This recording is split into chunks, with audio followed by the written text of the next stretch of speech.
நேர்களே, தற்போது அமெரிக்கா போரை நிறுத்துவதாக அறிவித்தாலும் இன்று காலை பெரும் பரபரப்பு ஏற்பட்டிருக்கிறது. அதாவது இஸ்ரேலுடைய டிமோசன் பாலைவனத்தில் இருக்கக்கூடிய அணு ஆயுத தளங்களின் மீது, அணு ஆயுத ஆராய்ச்சி நிலைகளின் மீது இஸ்ரேல் 90 குண்டுகளை பதித்து வைத்திருக்கிற ரகசிய கேந்திரத்தை அடித்து துவம்சம் செய்திருக்கிறார்கள். இதனால பல நூற்றுக்கணக்கானவர்கள் படுகாயமடைந்தும் பலர் நூற்றுக்கணக்கானவர்கள் கவலைக்கிடம், பலர் கொல்லப்பட்டிருக்கிற ஒரு செய்தி டிமோசன் பாலைவனத்தில் இருந்து நமக்கு வெளியாகி இருக்கிறது. இன்று காலை கிடைத்த தகவலில் ஈரானுடைய துவம்ச தாக்குதலை அதிர்ச்சி அடைந்திருக்கிறது உலகம். இப்போது அங்கே என்ன பிரச்சனை என்றால், அமெரிக்காவினுடைய ரகசிய ஆயுதங்களை சேமித்து தன்னிடத்திலே அணு ஆயுதங்கள் இல்லை என்று சொல்லவும் இல்லை, மறுக்கவும் இல்லாத நேரத்தில் இஸ்ரேலுடைய டிமோசான் டெசர்ட், அந்த பாலைவனத்தில் கட்டப்பட்டிருக்கிற அணு உலைகள் மறைமுகமாக தாக்குதலுக்கு உள்ளாகி பயங்கர சேதாரத்தில் பல நூற்றுக்கணக்கானவர்கள் படுகொலை செய்யப்பட்டிருக்கிறார்கள்.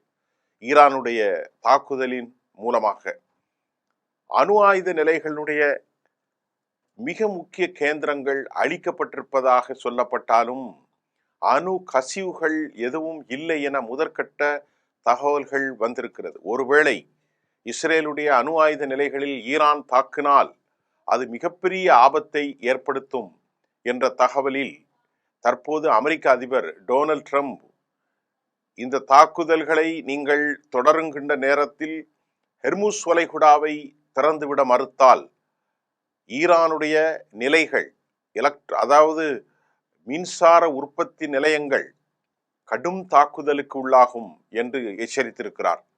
ஆகவே இன்றைக்கு 23ஆம் தேதி பயங்கரமான சூழ்நிலையில் உலகம் சென்று கொண்டிருப்பதை நாம் பார்க்கிறோம். மீண்டும் சொல்கிறோம், இன்று காலை, அதாவது இஸ்ரேலுடைய அணு குடோன்கள், அணு ஆயுத சேகரிப்பு நிலையங்கள், அணுகுண்டுகளை உற்பத்தி செய்யும் தளங்கள், அணுகுண்டுகள், அணு ஆயுத நியூக்ளியர் வெப்பனைசேஷன், அதாவது ஆய்வு நிலையங்கள், research centre have been destroyed. அவர்களில் ஏராளமானவர்கள் இறந்திருக்கிறார்கள், ஏராளமானவர்கள் கவலைக்கிடம் என்ற செய்தி இஸ்ரேலிலிருந்து தற்போது வெளியாகி இருக்கிறது.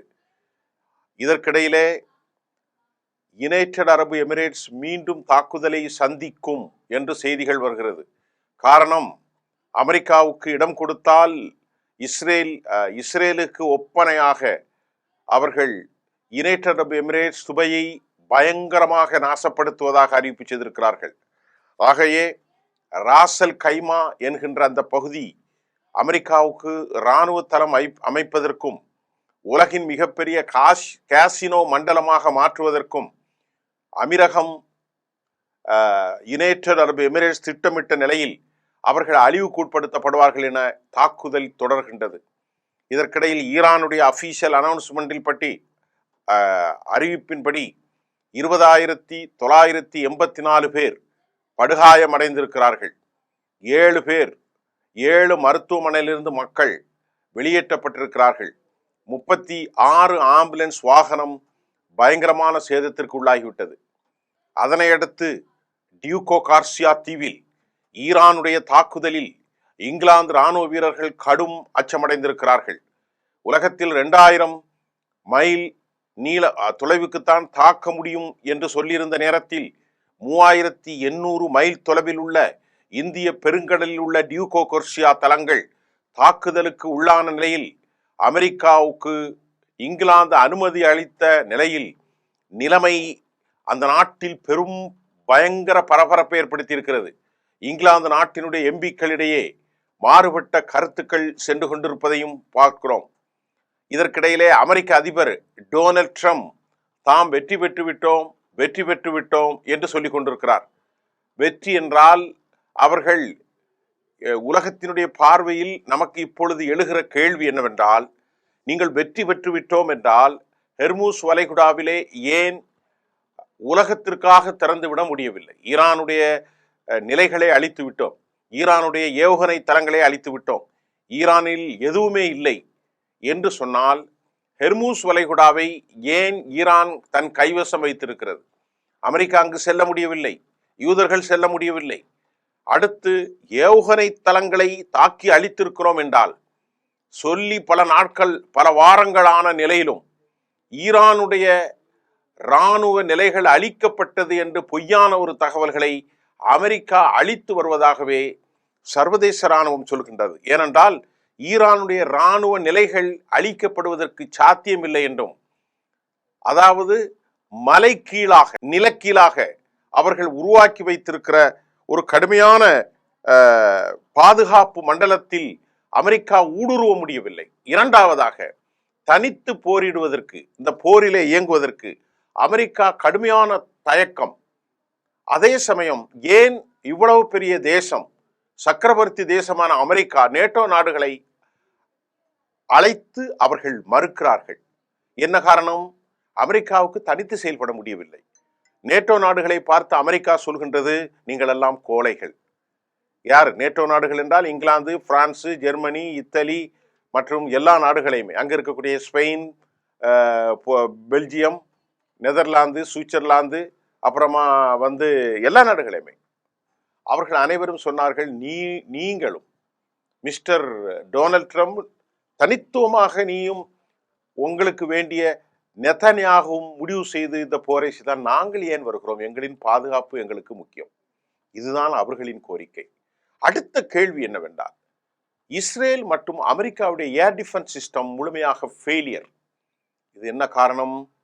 உலகத்தை அச்சுறுத்தி கொண்டிருக்கிற எல்லாவற்றையும் எங்களுடைய ஏர் டிஃபென்ஸ் சிஸ்டத்தின் மூலமாக, அமெரிக்காவுடைய அமெரிக்காவுடைய பெட்ரியாட் மூலம் நாங்கள் எல்லாவற்றையும் அழிப்போம் என்று சொன்ன நிலையில் அனைத்தும் காலி செய்யப்பட்டு விட்டது. கர்க் மற்றும் ஹெர்மூஸ் ஜலசந்தி பகுதியில் அமெரிக்க இராணுவ நிலைகள் முழுமையாக பின்வாங்கி வரும் நிலை. கர்க்கிலே அவர்கள் இறங்க முடியாது, இறங்கினால் துவம்சம் செய்யப்பட்டு விடுவார்கள்.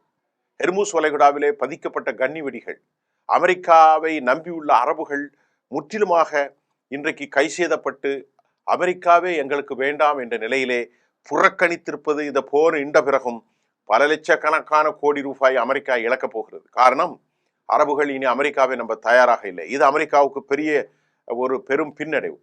அடுத்து அரபு நாடுகளில் பல்லாயிரக்கணக்கான அமெரிக்க படைகள் படுகொலை செய்யப்பட்டிருக்கிறார்கள். அதை அமெரிக்கா மறுக்கிறது. மிக முக்கியமாக உலகத்திலே இதை வைத்துதான் மிரட்டினார்கள்.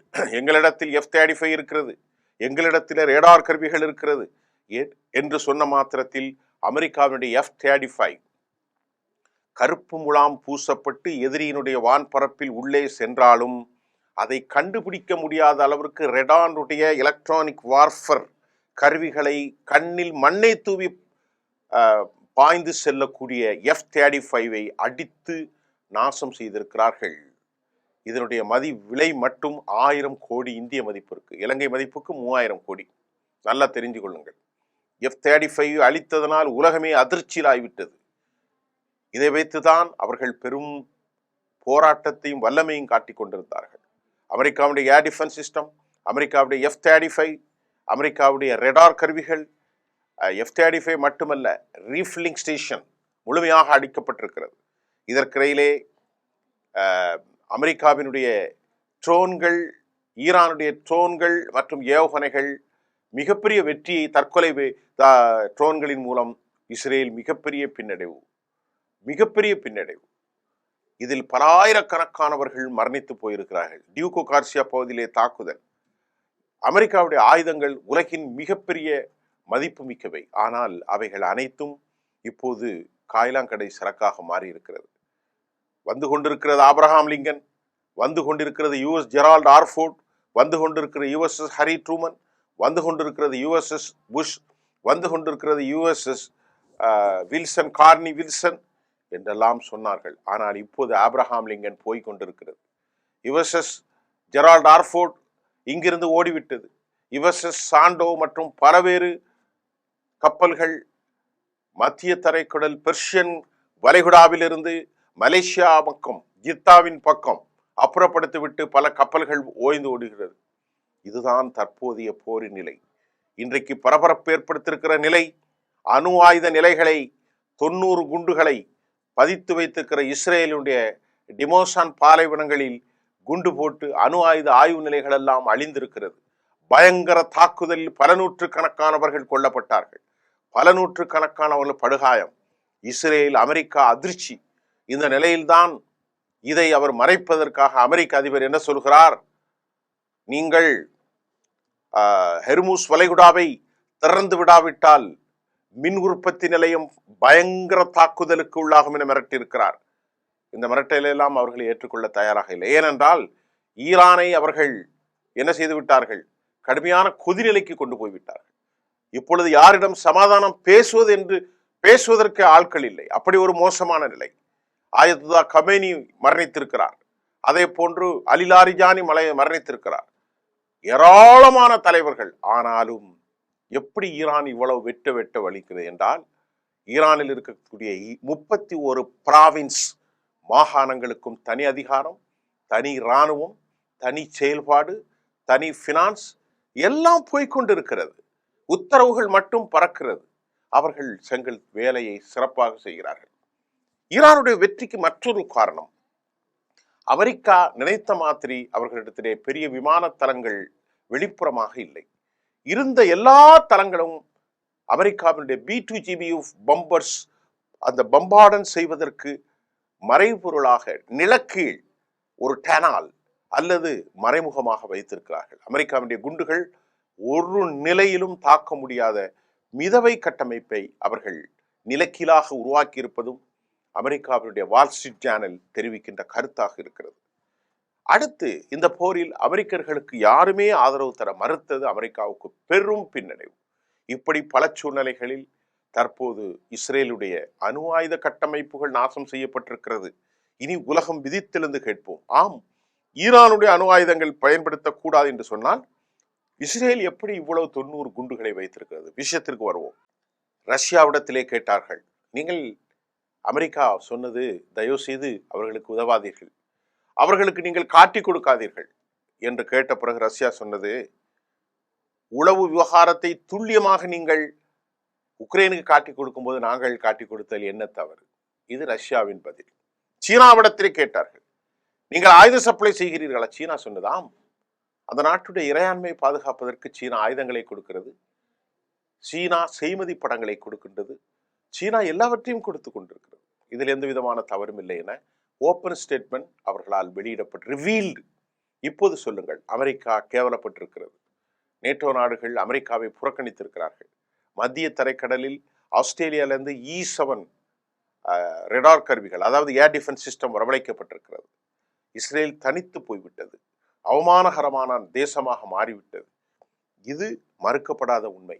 ஆக்சியோஸ், வாஷிங்டன் போஸ்ட், ரியூட்டர்ஸ், அதே மாதிரி இன்னும் AFP பல செய்திகளின் தொகுப்பின் சுருக்கம் இன்று காலை. நான் உங்கள் சுஃபியான். மீண்டும் சந்திப்போம்.